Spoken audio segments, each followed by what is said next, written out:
平安，大家好哦！我现在真的超级兴奋的，因为我这一集要来分享一个很重大的消息，就是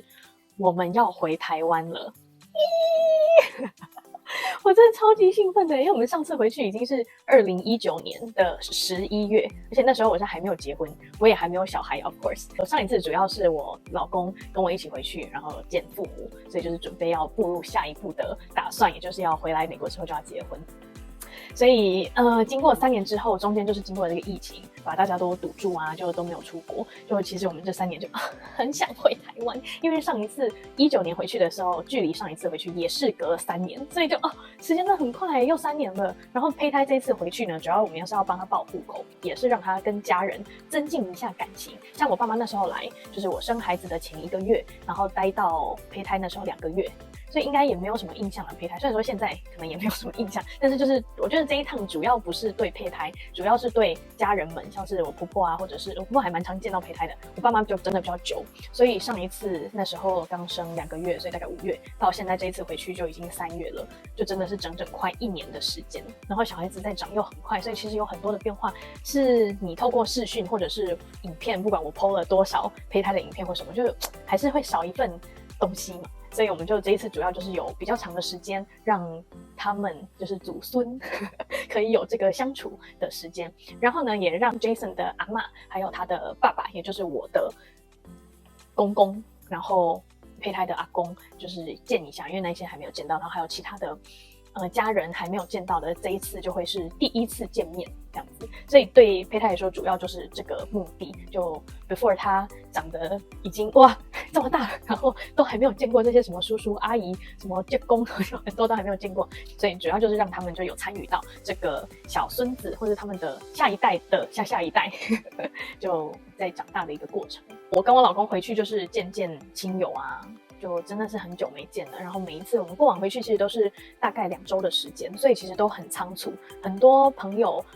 家人其实都没有办法真的见到面，或者是真的腾出时间。像上次回去是为了要就是见父母嘛，这个很重大的环节，所以就很多时间都是花在让我爸妈去 spend time with Jason， 就让他认识这个人，然后了解这个人。毕竟如果有通过的话，就是要结婚了，大家就要变成家人了。所以这一趟我们就特别安排，想要待久一点，不想要再像以前一样那么的仓促，就希望可以见多一点朋友，然后见多一点家人。再来一个很重要，对于我们这些异乡游子来说呢，就是要回台湾大吃一顿。但是我们回台湾绝对不是要吃那些什么网红打卡店，或者是什么牛排，或者是什么多高级的料理，因为那些东西其实美国都有。所以我们回去其实都是最想吃台湾的小吃，因为不管这边有开啊或什么的，但是那个味道毕竟它要在这个地方，美国这个地方生存，它的味道口味上还是多多少少会有一些在地化的表现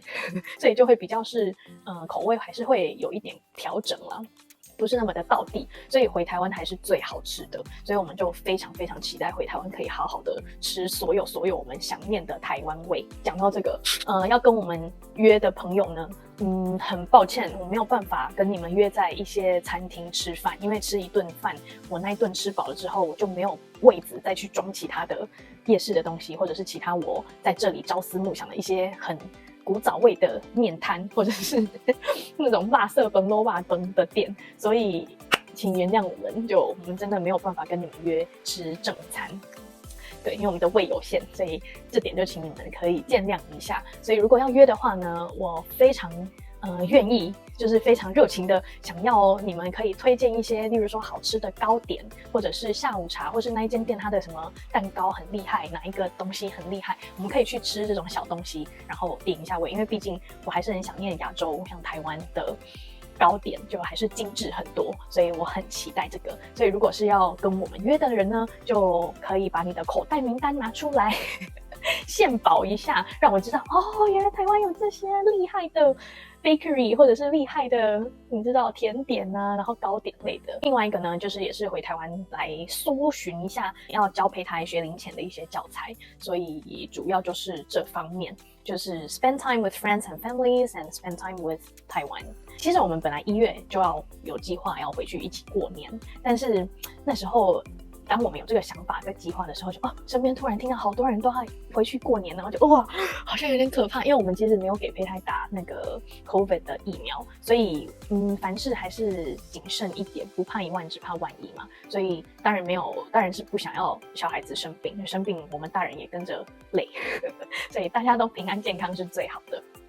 所以我们就避开了那一窝蜂回去的trend， 然后我们就延到这一次回去，想说应该比较缓和了吧。对，所以我们还是对 COVID 还是比较小心一点。如果要跟我们见面的朋友们呢，可以 either still wear your mask or 我们就还是有个安全的社交距离。就你如果戴口罩，我们或许可以拥抱一下，毕竟真的很久没见了。我懂，我也会很激动。但是如果没有戴口罩呢，就是不要有太近距离的接触，会比较安全一点。因为老实说，我可能一些聚会，就是朋友的聚会，我不会带胚胎一起。